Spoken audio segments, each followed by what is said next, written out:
ಎಲ್ಲ ನನ್ನ ಕೇಳುಗ ಮಿತ್ರರಿಗೆ ನಮಸ್ಕಾರ. ಧರ್ಮಶ್ರೀ ಆಡಿಯೋ ಪುಸ್ತಕದ ಭಾಗ 6ಕ್ಕೆ ನಿಮ್ಮೆಲ್ಲರಿಗೂ ಸ್ವಾಗತ ಸುಸ್ವಾಗತ. ಹಿಂದಿನ ಸಂಚಿಕೆಯಲ್ಲಿ ನಮ್ಮ ಕಥಾನಾಯಕ ಸತ್ಯನು, ಅವನ ಒಡನಾಟ ಮತ್ತು ರಾಚಮ್ಮನ ಸ್ನೇಹ, ಸ್ವಾಮಿ ಮೇಷ್ಟರ ಪ್ರೀತಿ ವಿಶ್ವಾಸಗಳನ್ನು ಕಂಡಿದ್ವಿ. ಈಗ ಮುಂದೆ ಸತ್ಯನ ಜೀವನವನ್ನು ನೋಡೋಣ. ಬನ್ನಿ, ತುಂಬ ಸಮಯ ಮಾಡ್ದಂಗೆ ಕತೆಗೋಣ. ಅಮ್ಮ ಸತ್ತ ಮೇಲೆ ನಾನು ಒಮ್ಮೆಯೂ ಊರಿಗೆ ಹೋಗಿರಲಿಲ್ಲ. ಅಲ್ಲಿ ನನ್ನ ಪುಟ್ಟ ತಂಗಿ ಮತ್ತು ಅಜ್ಜಿ ಇದ್ದರು. ತಂದೆಯನ್ನು ನೋಡಬೇಕೆಂಬ ಆಸೆ ನನಗೆ ಎಂದೂ ಇರಲಿಲ್ಲ. ಈ ಮಧ್ಯೆ ಯಾರ ಮೂಲಕವೋ ಇನ್ನೊಂದು ವರ್ತಮಾನ ನನ್ನ ಕಿವಿ ಮುಟ್ಟಿತ್ತು. ಹೆಂಡತಿ ಹೋದ ಮೇಲೆ ನನ್ನ ತಂದೆ ಆ ಊರಿನಲ್ಲಿಯೇ ಇರಲಿಲ್ಲವಂತೆ.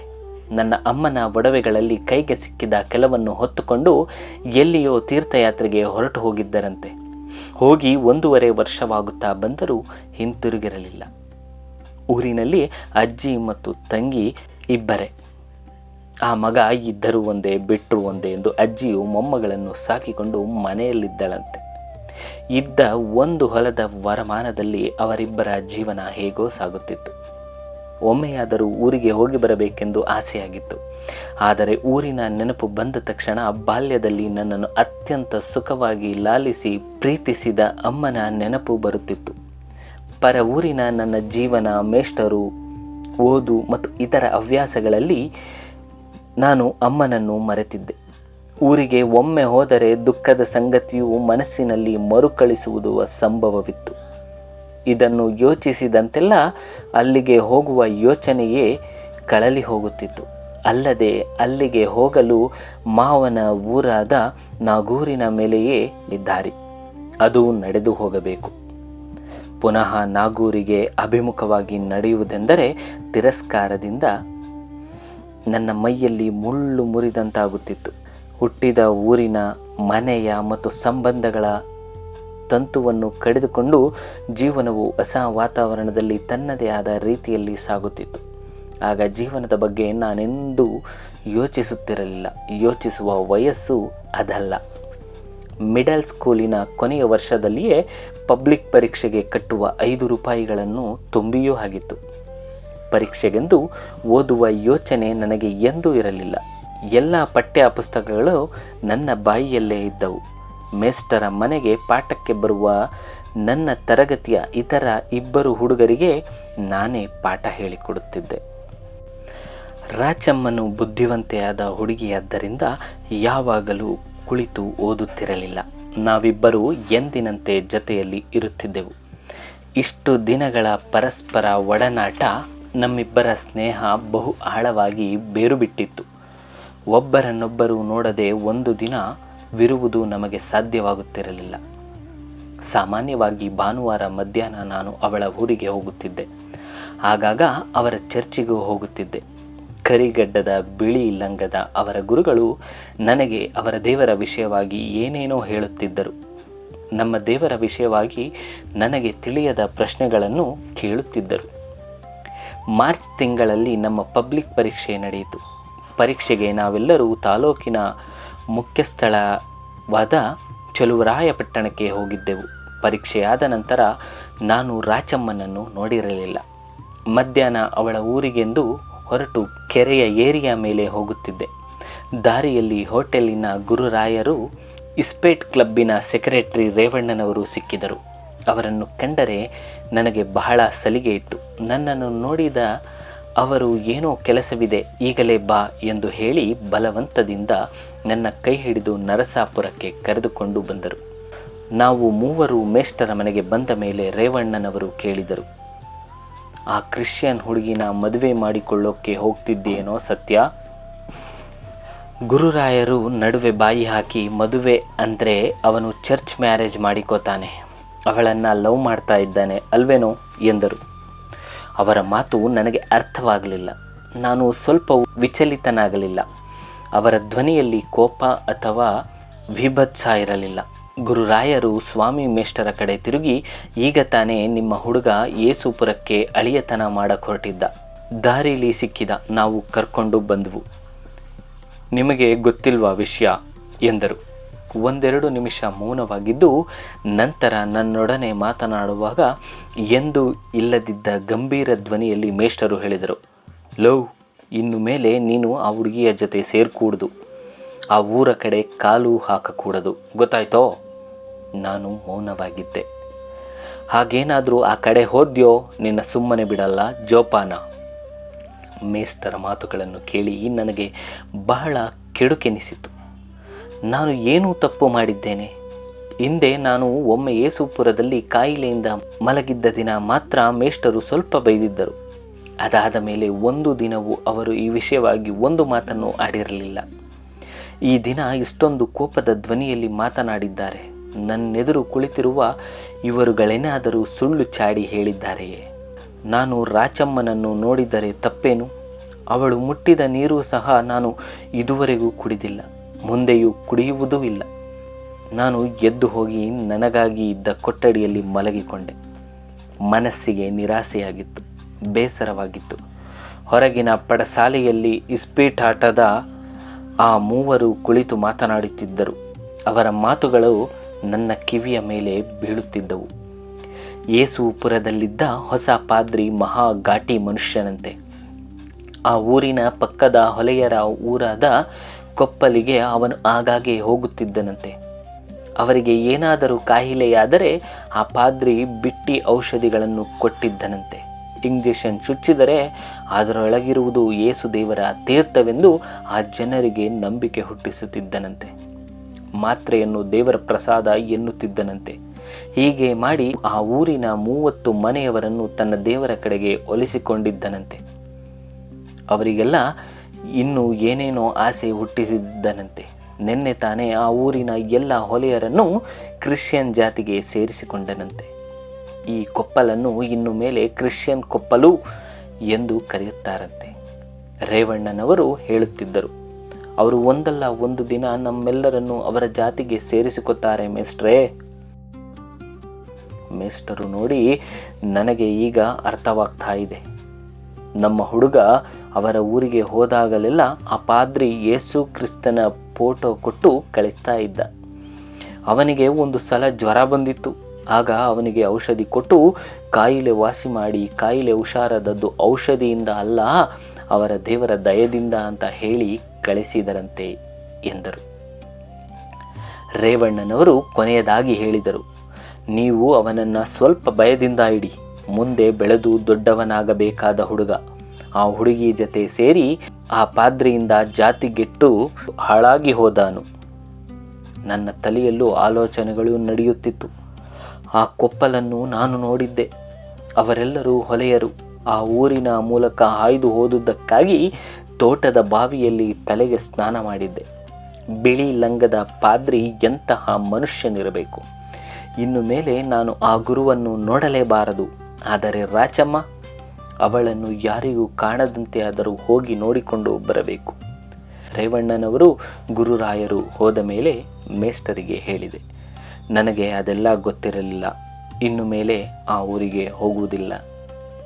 ವೆರಿ ಗುಡ್ ಎಂದರು ಮೇಸ್ಟರು. ಅವರ ಮುಖದಲ್ಲಿ ಸ್ವಲ್ಪವೂ ಮೋಸವಿರಲಿಲ್ಲ.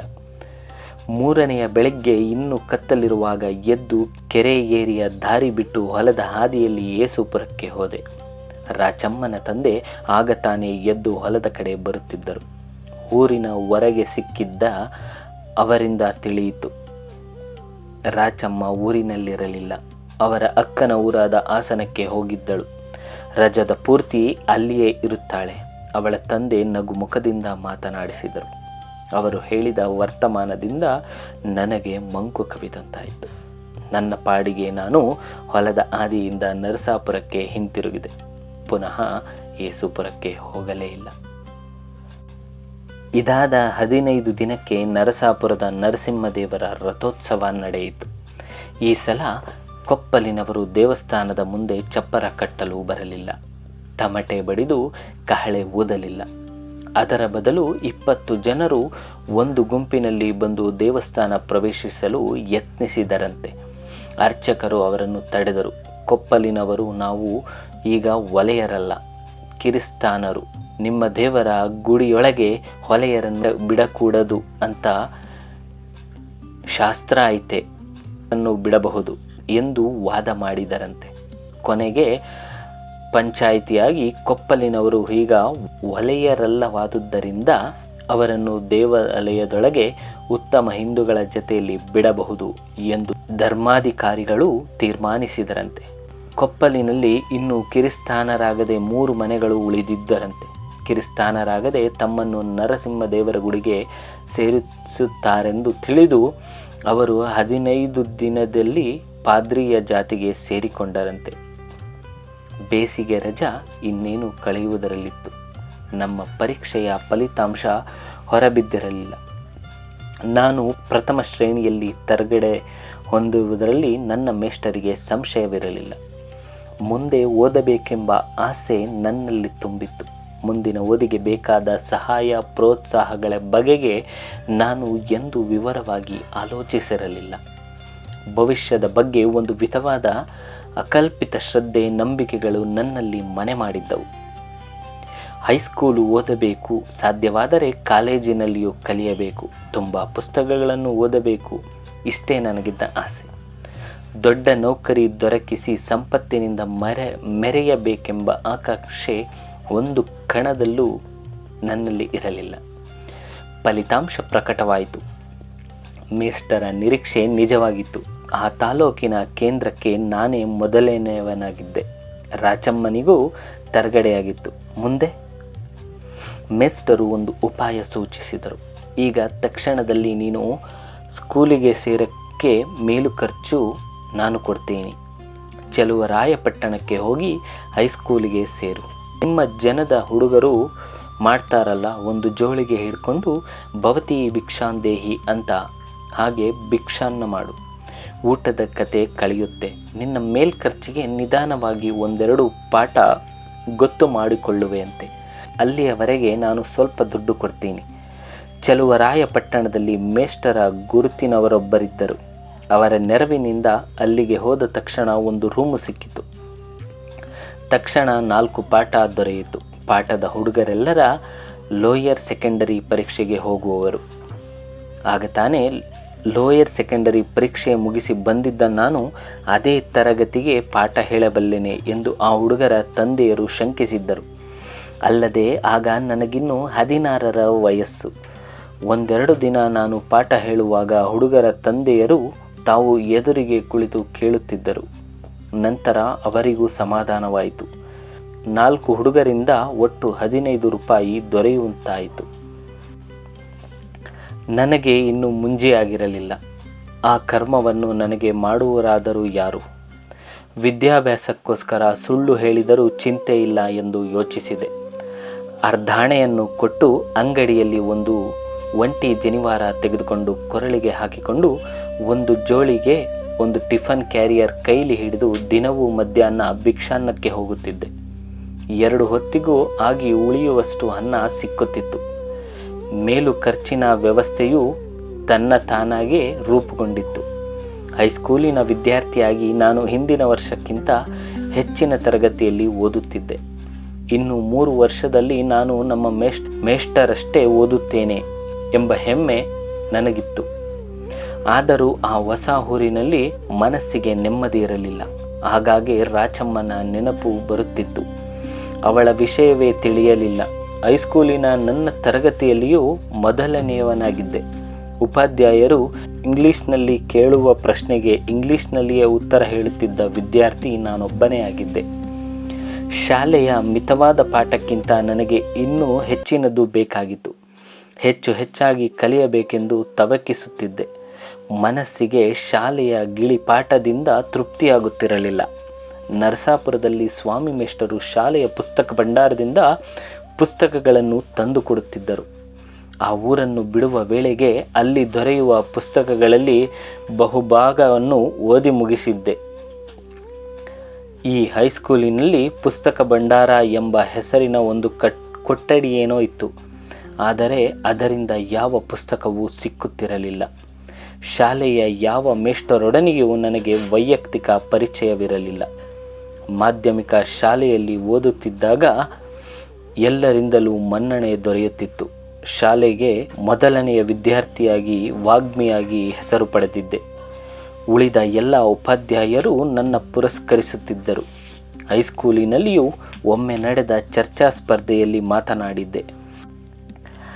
ಆದರೂ ಯಾವ ಉಪಾಧ್ಯಾಯರು ನನ್ನ ವಿಷಯದಲ್ಲಿ ಹೆಚ್ಚಿನ ಆಸ್ಥೆ ತಳೆಯಲಿಲ್ಲ. ಅದರ ಕಾರಣವು ಕೆಲವು ದಿನಗಳಲ್ಲಿ ನನಗೆ ತಿಳಿಯಿತು. ವಿದ್ಯಾರ್ಥಿಯಲ್ಲಿರಬೇಕಾದ ಪ್ರಕಾಶಮಯ ಶಕ್ತಿಗಳು ಎಷ್ಟಿದ್ದರೂ ನಾನೊಬ್ಬ ಭಿಕ್ಷಾನ್ನದ ಹುಡುಗನಾಗಿದ್ದೆ. ಅಲ್ಲದೆ ನನ್ನಲ್ಲಿ ಮತ್ತು ಒಂದು ದುರ್ಗುಣವಿತ್ತಂತೆ.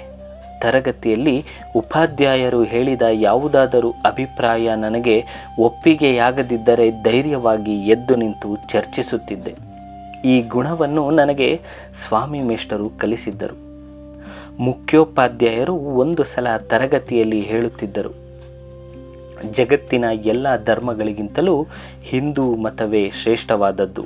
ನಾನು ಎದ್ದು ನಿಂತು ಕೇಳಿದೆ, ಯಾವ ಕಾರಣದಿಂದ ಅದು ಶ್ರೇಷ್ಠ ಅಂತ ನಾನು ಒಪ್ಪಿಕೊಳ್ಳಬೇಕು? ಕುಪಿತರಾದ ಮುಖ್ಯೋಪಾಧ್ಯಾಯರು ತಕ್ಷಣ ನನ್ನನ್ನು ಗೆಟೌಟ್ ಎಂದು ಹೊರಗೆ ಕಳಿಸಿದ್ದರು.